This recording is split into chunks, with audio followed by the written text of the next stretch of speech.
What's good, YouTube? We back with another video, and in today's video, we're gonna be watching a podcast from Trucker Yo.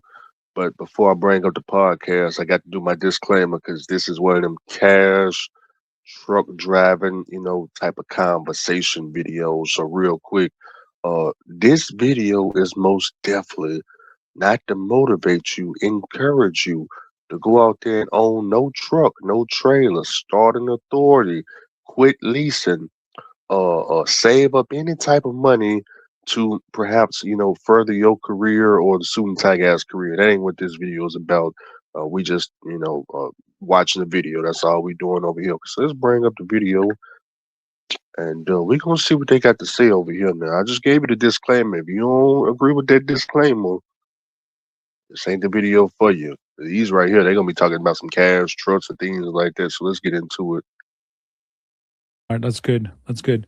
What's the other truck that you have? So I have a very strict formula. Like I feel like I've spent a Yeah, lot tell of me. time. Yeah. So let me ask you the other Like question. What's your formula for buying trucks, and what do you yeah, do? and this is like my obsession. Like I've done spent so many hours just reading forums and watching YouTube videos that I came to a conclusion that there's a very specific type of unit, a one man, maybe even a two truck operation, what type of truck they should buy. In my opinion, I think the Freightliner Classic, any Freightliner like Columbia, Classic, FLD, that platform allows you to be it has to be a Series 62. None of the Caterpillar stuff, none of the Cummins stuff, regardless of what anybody says. I know I'm going to get flack for it, but if you do the numbers, you do the research, all that stuff in the grand scheme of things, Detroit 12.7 with a Freightliner, anything, it doesn't matter, Freightliner, Columbia, whatever, with a 10 or 13 speed is the best formula to stay as efficient, as reliable, and as cheap as you could possibly run.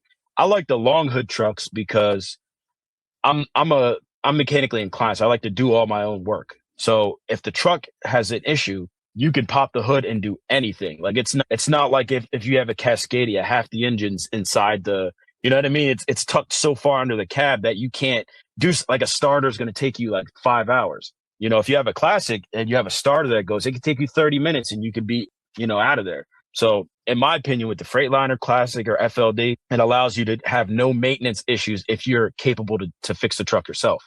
That's the key point. If you can't fix the truck yourself, it's obviously not your problem. But as a single Real quick, when he talking about fixing the truck, understand on the 12.7 Detroit 60 series, the truck that I got, the Freeliner Classic, also everything that's on the side of the motor, you could pretty much watch a YouTube video and perhaps change out majority of the parts on the side of the motor. I'm not talking about taking the motor apart and going inside. For example, you can change the alternator by yourself. You can change the belts by yourself. You can change the water pump by yourself.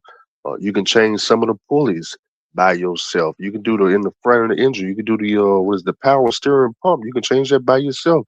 You can change the cooling hoses by yourself. The boots and the clamps. You can do all this stuff by yourself if you want to do it, okay? If all y'all that wants to do that stuff, or you can just pull up the TA or speed going. That's something simple for them. You can even change out the turbo too, if that's something that you want to do. It just depends on what you want to do, okay? So that's what he means. The 12.7 is a lot simpler. It used basic tools to take off those things. It's not a complex form. You don't need this tool and that tool and two and three people to hold. Ain't none of that going on. Okay. man owner operator, you have to have that long hood. The 12.7 is the cheapest, most mass produced engine that you can own. You can get an engine rebuild for like 12K. Yeah, I mean, if you have We got to go over the $12,000 rebuild. Okay. Now, how we gonna do this? We got a website we use. It's called ATL Diesel. May have heard of it before. We're gonna go over here to the 12.7 Detroit 60 series. First thing we need to know is how much is the overhaul kit. Now, we got the high performance kit with the 3-year warranty, 43.94, 50 cents. We got that kit, but you don't have to go with that kit. You got some other kits. You got one here, $3,000. Look like we got IPD below that. $3,400. Let's just say we go with the IPD kit, $3,400. Let's say you throw that in the card, for example. No serial number, just throw that in the card. Okay, you got your oil pump, you got your water pump. Let's take out this last one here. Okay, you got the overhaul kit, water pump, oil pump, 4305. That's to do a basic end frame. You throw some labor on top of it. I say right now the going labor is about $5,500 for labor. You do 5,500 plus 4305. You get close to that, $12,000 range, somewhere right up in there. So that's where we come up with the $12,000 overhaul. Now, obviously, if you need more parts than this, it'll cost more. If you need, for example, you need a cylinder head. Maybe your cylinder head ain't no good. It's not rebuildable, whatever the case may be.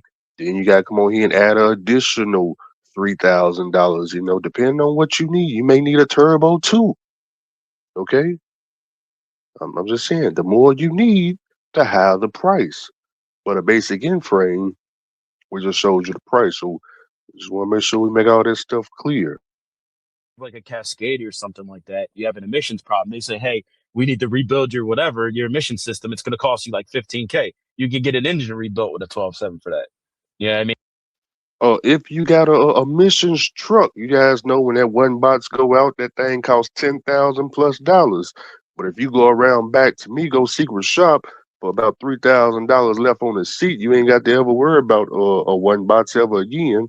Don't tell nobody I told you that. Migo is kind of not really in business right now. It looks like Ice kind of chasing them around right now. So you may have to just go ahead and cop up that $10,000. I don't think Migo can take the 3,000 right now. So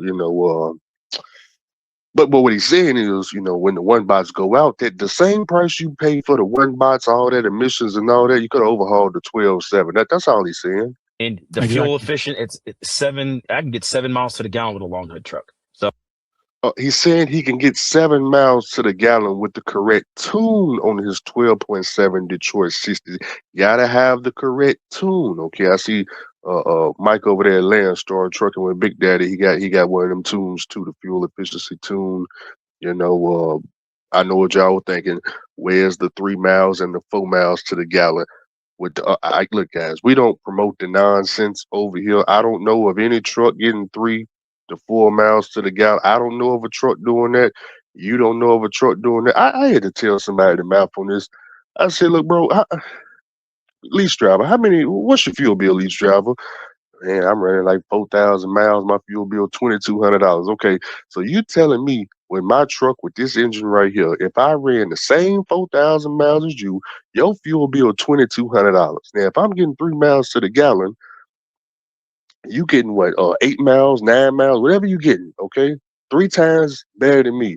If I take 2,200 times that by 3, 2, 4, 6, that's over 62,000. No, my bad. $6,200 I'm paying in diesel. That's what you believe? You think somebody with an older truck is paying 3 times the fuel bill? That's why the nonsense. I just laugh at them. That's what you just laugh. Now I understand. What, Andrew? They don't know. Of course they don't know. They don't own no truck. They don't own no truck. They're not supposed to know. But it's still, it's funny to listen to. Okay, it's funny to listen. Just listen to it, and I mean, I don't know who's getting 3 miles. Raise your hand if you're getting 3 miles to the gallon. We need to interview that person. Where is that drive at? Which one of y'all getting 3 miles to the gallon? We got some questions for you. First question I want to know is, how do you even afford to run a truck at 3 miles to the gallon? How you afford that? You ain't doing heavy haul. Oh, that formula, I've run that formula 4 times over already. And when I tell you we have any problems that we have is so simple and minute that it's kind of like it's not a big deal. You know what I mean? And that formula has allowed me. I've given advice to my friends. They've run that formula, and it just keeps working over and over and over again. It's tried and true. You know what I mean? Yeah, I agree with you. The FLDs and the XL platform is one of the best platforms for owners and one of the most successful for Freightliner because they built so many of those trucks. The only thing that I was gonna add to it is that the modern version, the newest version of those trucks would be the Coronado truck, the glider kit, right? Yep. Yeah. So I'm actually helping some owners right now buy, and they are looking at Coronados, and which makes me happy because that is the number one thing that I always suggest if you can do it. But the next best option is looking pre-emission FLD XL. So you're doing it. How are you So let me ask you, how are you then now as far as mileage is one? Like, so where are you at with your mileage on your So I get about 6.5 to 7 miles to the gallon. driving? And How fast? I run about, my average is about 62 miles per hour. So with 370 rears, a 13 speed, 12.7, and about 60 to 62 miles per hour, you can get 6.5 all day long with no problem. So, this truck is, I've done my numbers because I try to stay on top of that stuff because, with fuel being so expensive, that's Now, if y'all been watching my videos, I did a video like this before with ET Transport. Y'all know he got an owner operator over there that owns his truck. That owner operator got a 2020, nope, he got a 2016 Freightliner Cascadia. The latest greatest shoe shine with all the bells and whistles, got all the emissions, got the DD15, and that guy was only getting 6 miles to the gallon. And ET was telling him he need a newer truck. See, he got the latest and the greatest shoe shine, but he ain't got the latest of the latest, greatest of the shoe shine. You see what I'm saying? The Freightliner Cascadia, they ain't got nothing above the Cascadia. Not that I know of. That it's still I mean, even if you go get a 2026, it's still a Freightliner Cascadia. So it's still the latest, greatest shoe shine.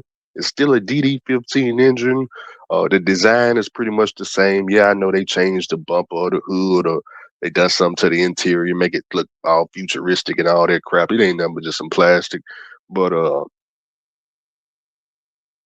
I don't know, man. They sold y'all on these trucks doing 10 to 20 to 30 miles to the gallon, and once you own the truck, all of a sudden, that's when the truck only gets 6 miles to the gallon. I don't know what's going on with that, but a man right here, he driving a 2003, talking about he get the same fuel mileage as the guy with the latest greatest shoe shine. What's up with that? What's up with that? When is he gonna stop? When is he gonna tell the truth and tell us about the 3 miles to the gallon? I don't want to hear nothing about no old school truck with an engine all the way back from like 2002 getting 6 miles to the gallon. Not in today's time. It how? kind of like one of your biggest costs. So I try to really stay on top of that. And every time we do the IFTA, it's like 6.5, high sixes, almost 7. Perfect. That's great. And how are you finding your trucks when you were buying them? What did you do to find it? And tell me a little bit of that. Like, how did you find it? Who did you buy it from? Yeah. So it's another part of the formula that I kind of can't put together. We try to get our trucks from Facebook Marketplace, and we try to get them from owner operators. Because when we get our truck from owner operators, there's a long history of maintenance. So we know there's a connection with the driver and his truck. He understands what's been done, what's coming up, what issues he's been having. And if he's an honest guy, he'll let you know what's coming up and what the issues are. And he can kind of give you a rundown on the history of the truck. If you buy it from like an auction or anything, that's cool too. But I feel like if you buy from an owner operator that's kind of either retiring, going out of business, whatever, you're going to get the best bang for your buck because he understands, he has receipts and everything, what's going on with his truck. And as long as he's being transparent and he can kind of give you the rundown on that truck, I think it's the best way you could buy a truck, to be honest. I agree. 100%. What's your mileage on the engine? It's on its second rebuild. The first rebuild was 1.5 million. And I think I have about 700,000 on this one now. My speedometer on the second, you have 700,000 on the second rebuild already. On the second rebuild, yeah. That's awesome. I bought it. I bought it with 370 on it. No way! You bought the truck with 370. Oh, after the first rebuild. Yeah. Yep. Bought it with 370 after the first rebuild. So once I bought it, I put about 300,000 on it. Just about. Okay. Cool. That's Real quick. I rebuilt my $15,000 flat top. Let me see. When I bought it, I want to say I bought it. It had about 700,000 miles. I think I blew the engine around 750,000 miles. Rebuilt the engine in 2020, the Mercedes engine. Rebuilt it for about 8,500, and then I put about 100,000 miles on the rebuild. And what I realized is at 100,000 miles, even though the overhaul was good for You know, they say a whole million, miles, but at 100,000 miles, I was able to buy my Freightliner Century with the cat engine, rebuilt the whole entire cat engine, put a clutch in there, do the inside interior. Then I bought the Classic I currently drive right now, threw a clutch in there, threw a transmission in there, fits the AC in there. Then I bought the pneumatic trailer. I was able to do all that on 100,000 miles. So imagine what you guys can do if you guys get out here and do 200 and 300 and 400, 500,000 miles with no truck note. Okay, when I'm talking with no truck note. Now I got my own authority. This guy got his own authority. So obviously we get a bigger percentage of the pie because we the ones that took the most risk by putting our own money into the pot and letting it grow. Great. That is. And how's the rest of the truck? You're in Pennsylvania.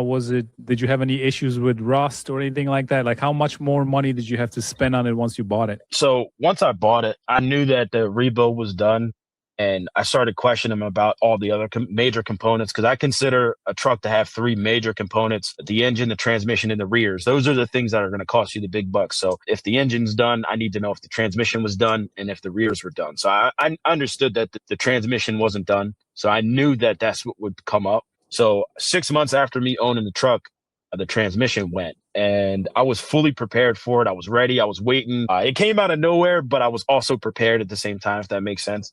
And I had the same problem. Bought the Classic, blew the transmission. I don't even think I even hauled the load with it. I was bobtailing around the corner from the house, blew the transmission, and was I prepared for it? I mean, my bank account was prepared for it, but I wasn't prepared for it. I bought the Classic, was what, $24,000 cash money. It was like $24,000 cash money. So I didn't even haul a load with the truck yet, and I had to go and I blew the transmission, and when I blew the transmission, I got robbed for another $24,000. Cash money, like $50,000. I had to go find the receipts. Do I got the receipts? Let me pause this video and see if I can pull up